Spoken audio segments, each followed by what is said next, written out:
on. So who's Graphlit? I mean, we've been around for actually about 5 years working on this unstructured data platform problem. And so it was even before Gen AI. I had really had the idea of, I had had a life before in media management for broadcasters, like for the studios, for record labels. And there was so much metadata that surrounded the files that they dealt with on a daily basis. And retrieval, as we see it for agents today, there was a lot of the similar problems that we worked with. And so I kind of brought a lot of those learnings from my previous company to Graphlit, where I started to think about what is the knowledge inside the media? Like what is inside a podcast? What is inside a document? And to the question of kind of what is the data representation of this? Is it JSON? Is it a vector? Is it a graph? And that's really where Graphlit got our start. We were more vision oriented when we first started. And now really with the last 3 years around being text and transcript oriented. And Graphlit is a developer platform that basically you could use as through API or MCP. And what I'm going to talk about today is what we now see as the context layer. And there was a great thread over the holiday about context graph that is somewhat of an invented term. Like it's not really kind of you don't see a lot of history of it, but it honestly describes a lot of what I've been building for the last 3 or 5 years. So we're going to walk through that and then also really talk about the kind of contrast with what is context, what is memory. I don't think I have a slide on that, but I'll kind of start just kind of with my thoughts on that. I kind of see context as the historical sense, the long-term, some people call it long-term memory, but I look at it as the past really is that context, but it can really be the past up to the last moment, like that email that just came in, that Slack message that just came in. And then there's the memory side, and this is my perception of it, which is a lot of what that episodic memory is, the personalization side of this, what kind of Mem0, super memory, Memverge, a lot of these folks are doing, that is more that, like, what does the agent know about you? And what we're seeing in ChatGPT and Claude. And there's some overlap there. I think we lean more kind of focused on the context side. We do describe memory as a concept of like you can create a memory that you can search on, but there's other companies that are kind of really hyper focused on that side of it. So I'll get started.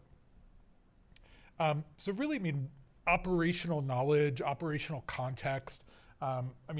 This is really, if you think of the domain knowledge, the classic, okay, somebody's been at the company for 20 years, they get fired, they quit, what information gets lost? And that is really the problem. Even when we first started the company, we were talking to folks that were kind of old school companies, and they said, hey, we got 20 years of data sitting on SharePoint, sitting on hard drives, in different formats. How do we kind of collate that together and make it useful?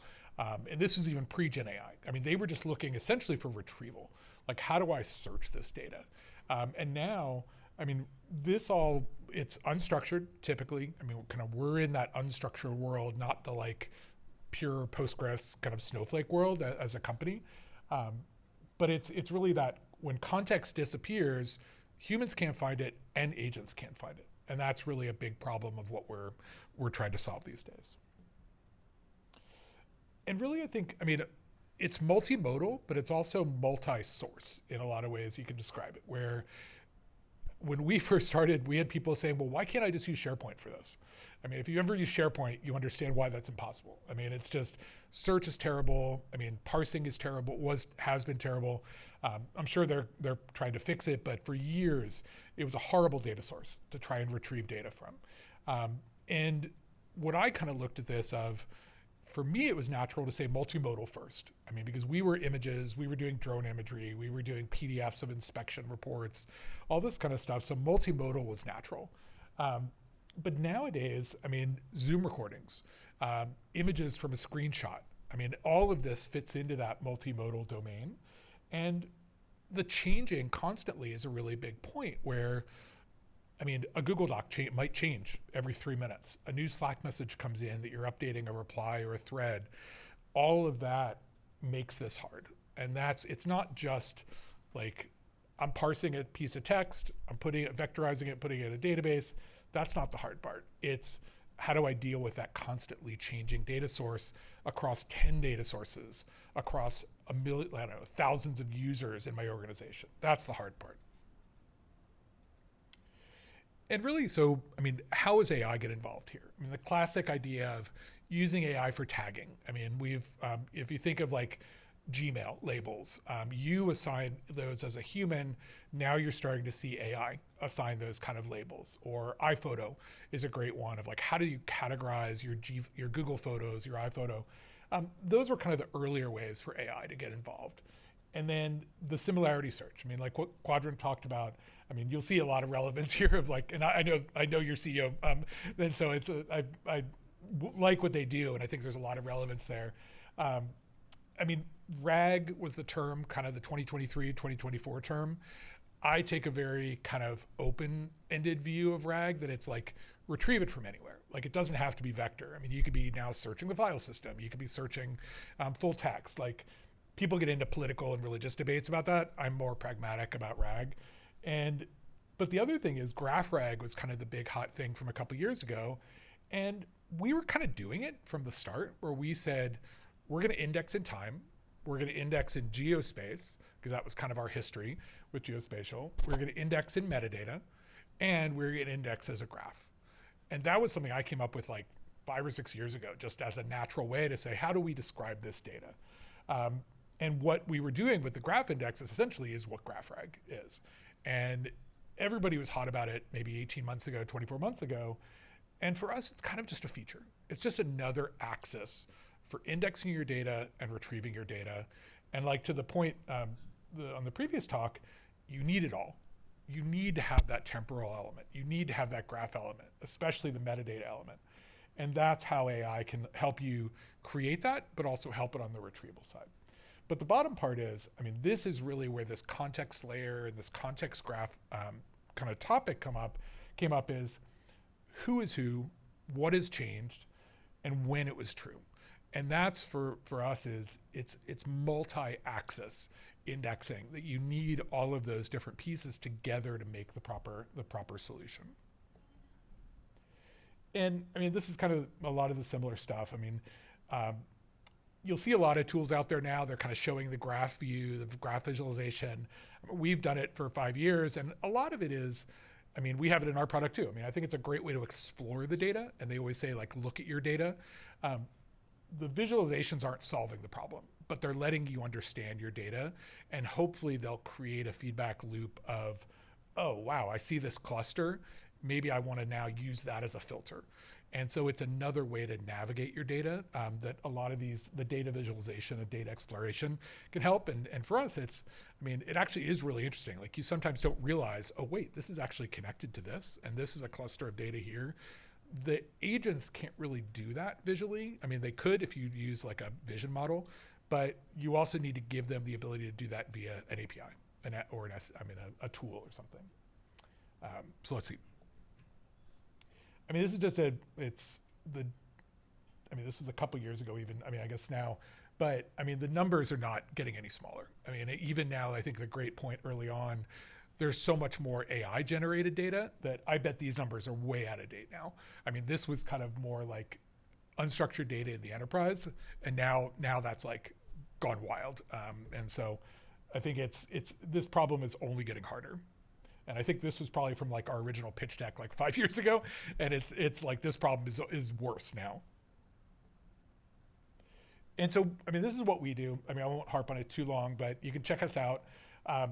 The biggest thing for us, and I think you'll hear from a couple different vendors today, I mean, our perception is let's make this part easy. I mean, let's let you just connect the data sources, do the work you need to get good retrieval. And that's a lot of what we're trying to do.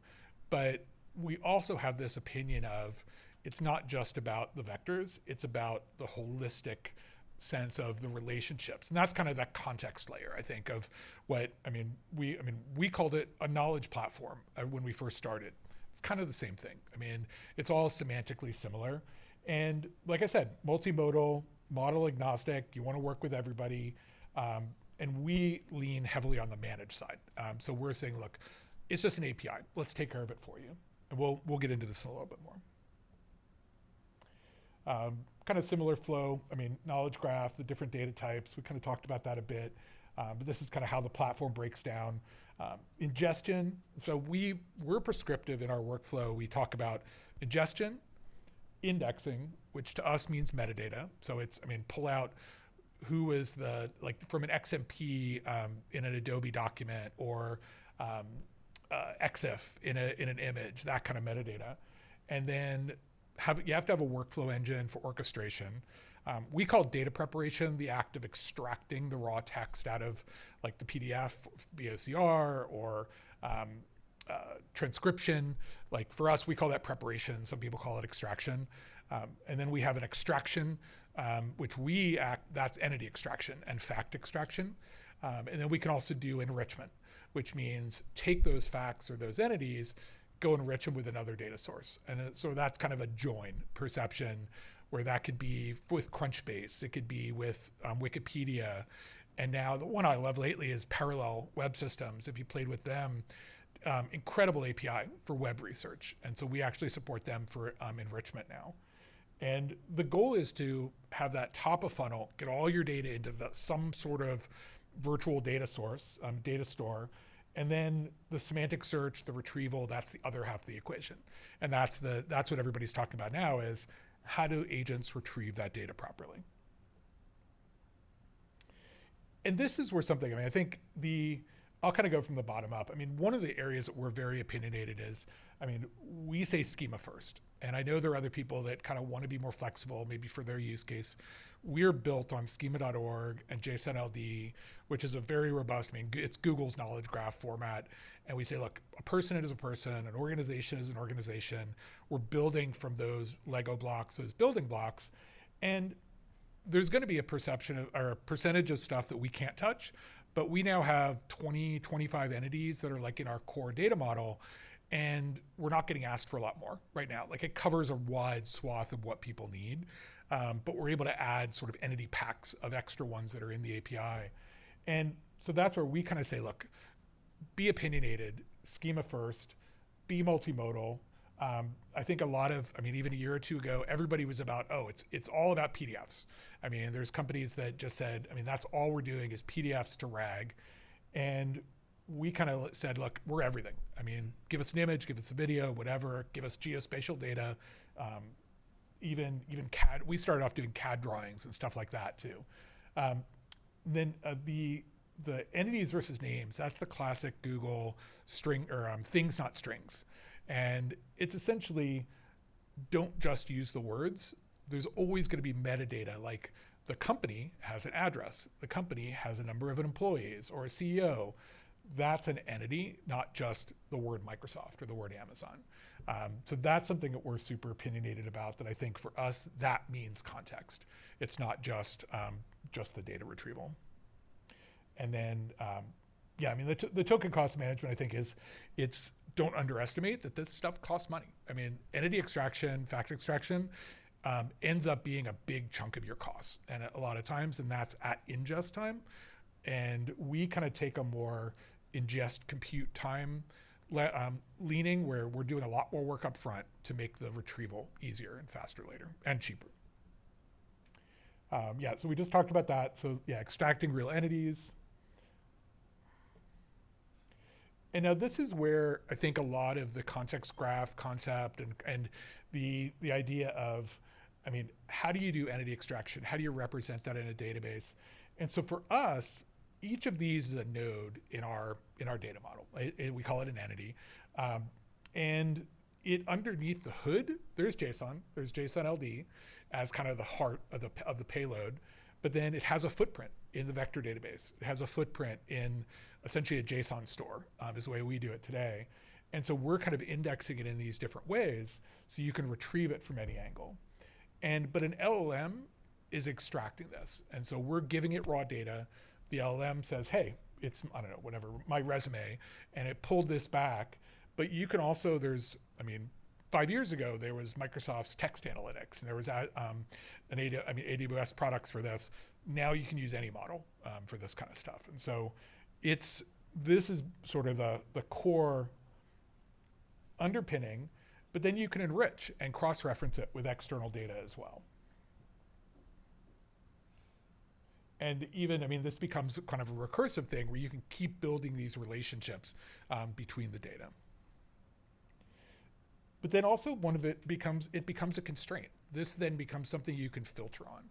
And so that's the way I look at it, is you're kind of building up these indices that you can filter on later. And this is where the value comes into play, is you may not know you're gonna need it later, but knowing that we're located in Seattle, even though we found that in a document, it may be 6 months later that somebody queries on it and wants to pull that back during the retrieval process. And to one point, there's been a discussion of live search versus kind of, what do you want to say, indexed search, that some companies like oh, we'll just add the Slack tool at run, like, to your agent, or add this. But this is the data modeling side that we consider the difference. This is what the context layer is. It's not just you're searching text over your Slack messages. You're creating a data model over the data that came from these sources.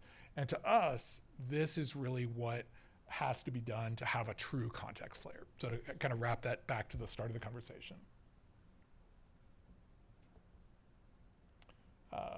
Yep, and for us, it's interesting. We actually put not just the content, like the raw PDF or the transcript, into the vector store. We actually put the entities into the vector store as well. So you could take an entity like a person or organization and find similarity between those. And that actually helps for entity resolution, for deduplication. And so we're actually creating the whole graph has a footprint in the vector store as well.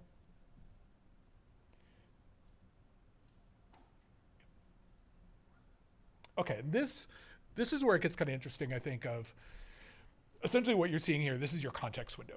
And I think it was maybe 18 months or more ago when I kind of built the first version of our RAG pipeline. You sort of have a context window compiler, I called it. And this is kind of when LangChain and LlamaIndex first started out. And everybody's like, oh, okay, well, you need, your instructions, your guidance, you need to have some window in your previous conversation messages. But then it's how you put the sources that are referenced, the thing that was retrieved. That was really the critical path that I think everybody had their own kind of version of. This is what differentiated a lot of people. And then that structured context essentially was the part that people call GraphRag. At least that's my opinion. It's saying, here's a chunk of entities formatted in text that you can give to the LLM. And now we're starting to see facts, where if you look at a lot of the memory platforms, like it's like, I like pizza, whatever, those are essentially facts in my scope. But the point you made before in the previous talk, they're time scoped. And so you need to age them out. You need to make sure that you're not, either you give them to the LLM with a timestamp or you pre-filter them. And this is where we are today, I think, in the current model for most agents, where you can potentially give, if you're using Claude Code or you're using any kind of agent harness, generally behind the scenes, you're doing some subset of this. And what we've actually moved to, instead of having a fully baked RAG pipeline, is we now say, look, we'll give you tools to retrieve the provenance, basically the source citations, the structured context, the entities, and the facts. And it's the agent harness loop around it that is really doing a lot of the outer work of if you put this into Claude today with tools, I should have color coded them, but it's those three. And then like Claude or whoever the agent harness is kind of compiling this themselves. And that's kind of what you're seeing a lot of today. But so our work is really making sure that data is there for easy and fast retrieval. And this is one of the other areas of, when you get failures in an agent, it really could be that it's always that classic bad data. Like you either had, especially with audio transcription, it could get my name wrong, it could get the company wrong, get the city wrong. And if you start to burn that data into the data set, that's where the downstream failures can happen. And so you need to think of this as not just a one-time ingestion. You need to think about entity resolution, fact resolution, ways to kind of keep the data clean over time. And those are, call it a cron job. I mean, you need something in the background, kind of looking through your data, making sure it's clean, aging it out, different things like that. But also the cross-reference of if you try to enrich it and it goes, wait a minute, okay, Kirk Marples was at Graphlit in Seattle. Oh wait, I don't think that's Marples, that's Marple. And then you can correct the data too, and use the graph for that. Yeah, I mean, and this is really what we're seeing now is, I mean, we're actually using clustering via the vector embeddings. So we can look for entities that seem similar based on the embeddings. And then we're using LLMs to do entity resolution to say, well, here's a cluster. Go tell me which of these need to be merged together, which are independent. And it works pretty well. I mean, it's like, yeah, the LLM assisted merge and split we just released, I don't know, a month or two ago. And generally for most cases, I mean, I don't know, 80-20, it works pretty well. But there's companies like Sensing and a bunch of companies that's their bread and butter. And you can look at how, I mean, there's definitely more you could do there. And okay, we've got a couple more slides. So the one thing, we just released this, I guess, in December. So we have what we call our content layer, which is the PDFs, the audio transcripts, the Slack messages. And then we have an entity layer, which is what we've identified, the people, places, and things. And then what we were actually just working on this when this context graph thing came out. It's the fact layer.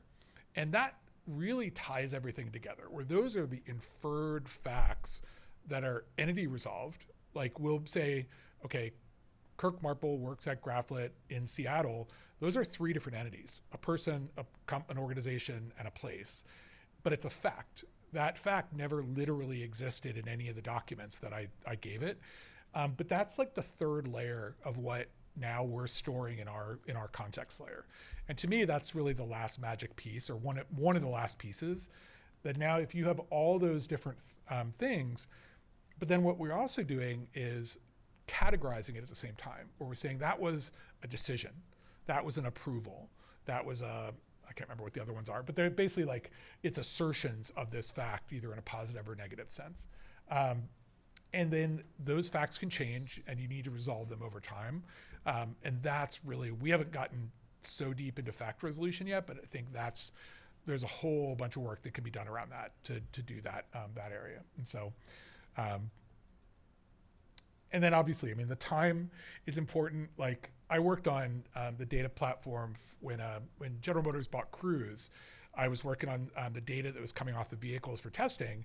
And I kind of had this idea of like, well, what if we just index everything as a data point in time and space? Like that the vehicle was moving, you know the GPS location, you know the time.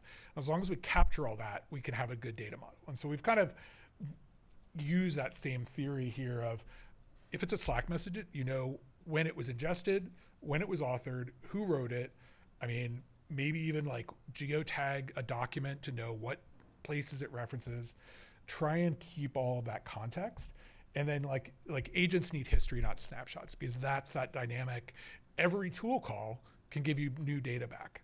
And to the point about caching, it's a really hard problem because you really never know when to invalidate the cache. Like it's a really, really difficult problem. And today we've punted on it, to be honest, because it's just like, we don't see a lot of value on our side from the caching because things can change too often, so. And then, I mean, I wrote a blog. You can see we have a blog post about this, but this is this idea of an event clock. And it's like, I mean, I did a lot of work in closed captioning for video, and it's kind of that same kind of thing. It's a time-stamped metadata.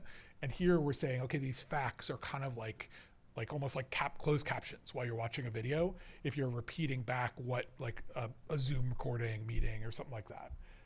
So you want to track all of that. And this is really where we're getting to is now AI agents that can track state over time, what was true when. And then, I mean, one of the things from the original article on context graphs was this idea of decision traces. And that's, I think it's a really new area. I think there's a lot of this kind of process capture and process mining that people are doing, but I think it's not a solved area. And I think there's going to be a lot of innovation this year of what that means in context for agents. Because like, if you look at what we do, like we're not making decisions. We're providing you the ingredients to create the recipe or to make the food, the recipe. And so I think this is where, I mean, trying to find that right split of what's the data, how do you model it, how do you retrieve it, and then something else, the agent or a human or whatever, is going to build on it and build layers on top of it. And that's what we're seeing today is, I mean, people starting to figure out the data source and the like retrieval part, and now the innovation is going to come in a lot of this area. And that's it. So yeah, question?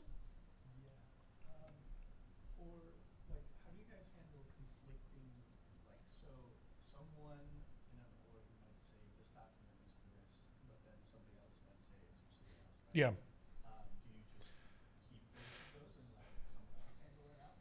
I mean, at this point, we're keeping the full fidelity of the original data, unless it's a duplicate or an update of something in place. Like we can re-ingest things in place if like a Google Doc had changed. But in that case, if you have two conflicting pieces, we're keeping it today, and we're keeping it either as different observations of the same entities, or we're keeping it as different facts. If we can identify it in the document or in the Slack, like, and so the provenance part we talked earlier, that's where it's like, oh, okay, here's text, lives in this Slack message, came from this data source. Like we can chain all the way back up, even to who created the data source. And that's a lot of where you would need the agent to navigate that or something to navigate that to go and do that resolution side of it. But that's where there's not going to be a one size fits all solution for it, but we hope that we are giving enough meat there that you can kind of have enough data to figure that stuff out. So. I have one more. Yep. In terms of fact extraction, how much like customizability do I have as an end user? Because like if I'm reading a news article, let's say, Yeah. me as like a ecological org might care about a different set of facts to extract. Yeah. Like someone from this. It's all promptable. And so right now in our system, you can pick the model, which is what, I mean, definitely gives you a different interpretation if you're using like Flash versus Opus. And you basically you can guide it, I mean, for what types of facts and things. But we're also giving it, like we're suggesting, or not, we're asking it to return in JSON that has essentially entities extracted, pre-extracted in the facts, so we can pull that into our data structure as well. But it's like what we do for classification today, where we have a default prompt that you can use, or you can customize your own. So, yep.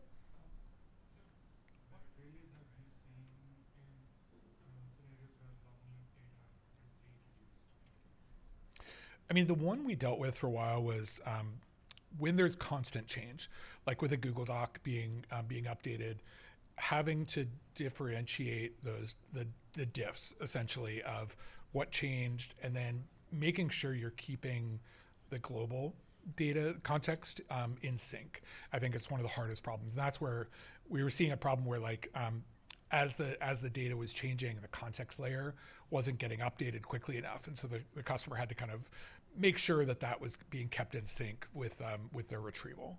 And so I think there's that real-time nature of it can be a failure point.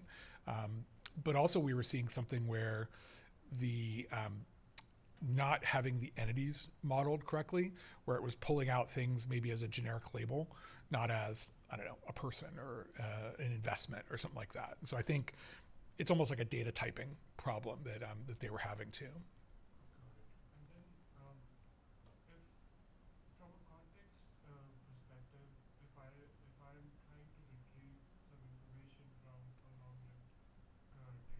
Mm-hmm.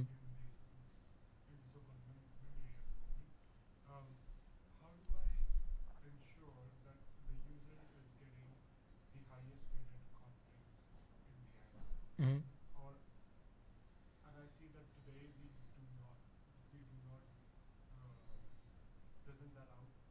Yeah.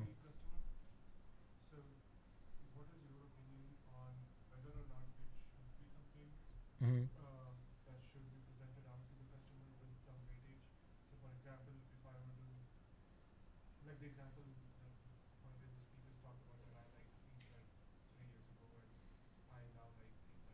Yeah.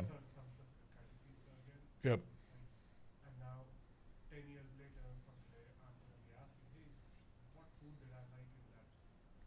Right.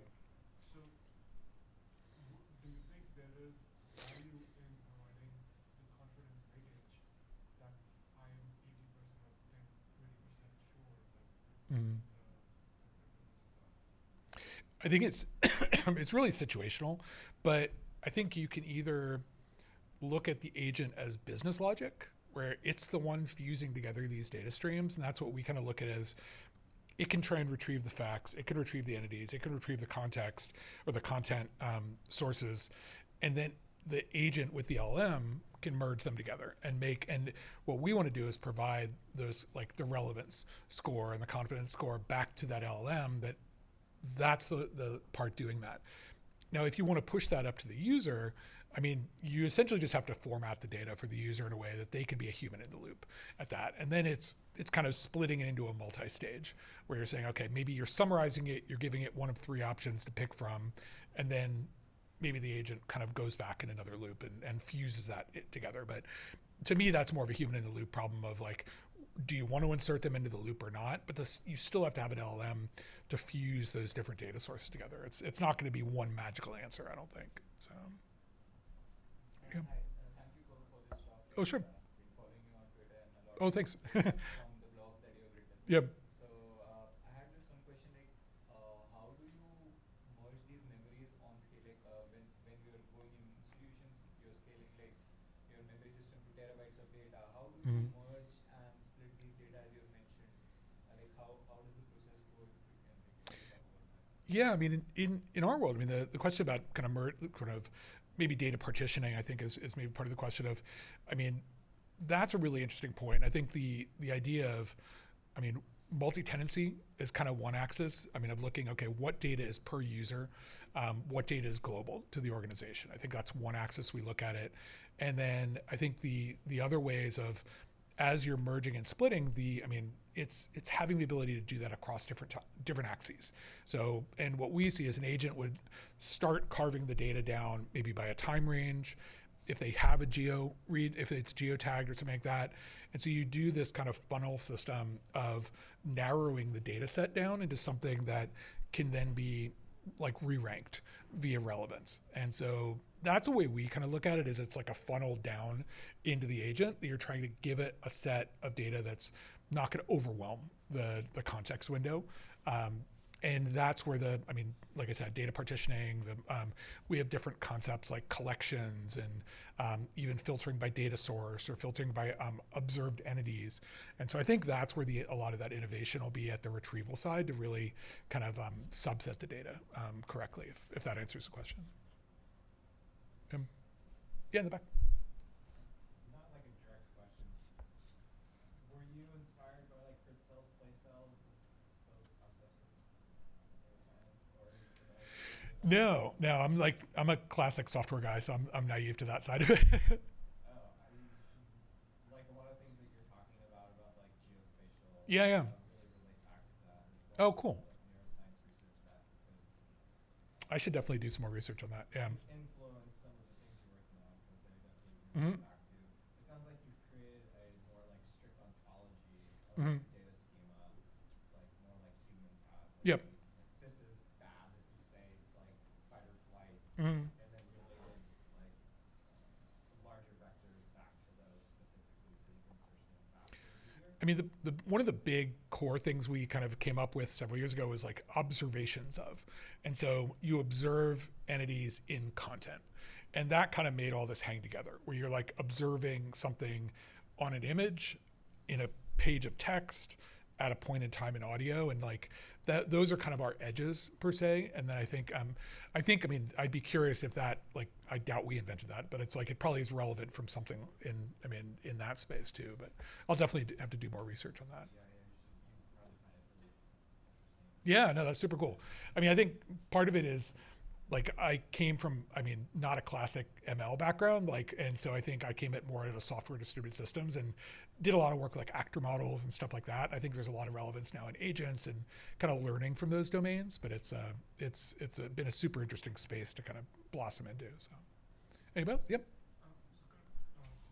You talked about context adding to the AI memory. Mm-hmm. At what point do we, as builders of the AI memory, decide that certain data should be purged out to allow for Yeah. more? And what Mhm. in deciding those factors? That's a great question. I mean, data purging is such a, I mean, right now we lean towards capturing everything. I mean, and but then it becomes a cost issue of like, well, what gets expensive?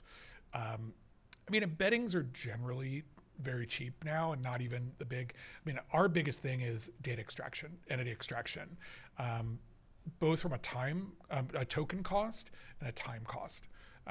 Because even like those are kind of the things that we're doing at ingest time. So once we've ingested it and put it into the system, we're kind of just keeping everything. Like it's really cheap to store. And so we haven't had a need to really get too active about purging data. But I think there's a purging side from, is this relevant anymore? That's what Yeah. no, Yeah. Because from a context perspective, that is where Mhm. the meat and potatoes of focus, right? Yeah. Because, I'm like for me to recall something based off of a context of in my life, Yep. I can recall that I liked a certain variety of pizza 100 years ago. Yep.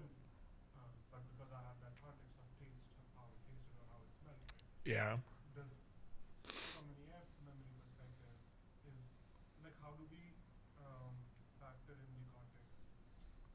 I think that's the big difference between memory and context in my mind is context maybe, I mean, this is just me speculating, is context doesn't have that aging concept as much, but memory does in the world. Like if you look at super memory and Mem0 and Zep and all these guys, like that's where they lean a bit harder, is thinking about that personalization and kind of thinking about aging. And we honestly haven't really done anything with that yet. And it's something I thought a lot about, but kind of leaving that to the real, like in the agent kind of world of memory, and then we can be the kind of persistent context that's like the meatier part of your organizational data. But I think you're right. I mean, that's a lot of where the innovation's happening in the quote memory side, episodic memory that you're seeing today. But honestly, we haven't touched it as much as other people.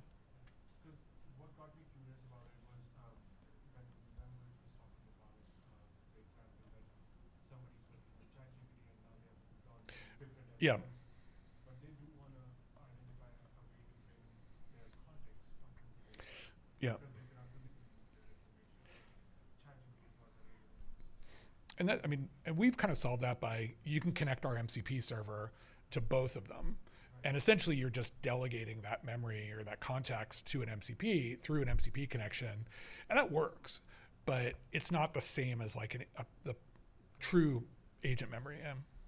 So in a scenario like that, your entity would go and look for the context of the question as that has been asked, Yeah. and then figure out the meaning, and then try to. And that's what it does to, like, if you connect us to Claude today, it actually works really nicely. We're using dynamic tool calling, so it'll find the right tools like retrieve facts, retrieve entities, or retrieve contents, and then spit that data back, and then Claude can answer that. But it's having to reason about what it needs at that point, where a lot of these memory systems in ChatGPT and Claude are kind of built in, and so you're not seeing that latency the same way. I mean, it'll evolve. I think they obviously want vendor lock-in. Like it's a real big value to put more information and for it to know you better. But I think there's also the kind of glean in a box concept of like workplace search and workplace knowledge that overlaps a bit with them in what we're doing as well. And so I think you'll see both sides of that, I think, evolve. So, yeah. I don't know. Thanks so much, everybody.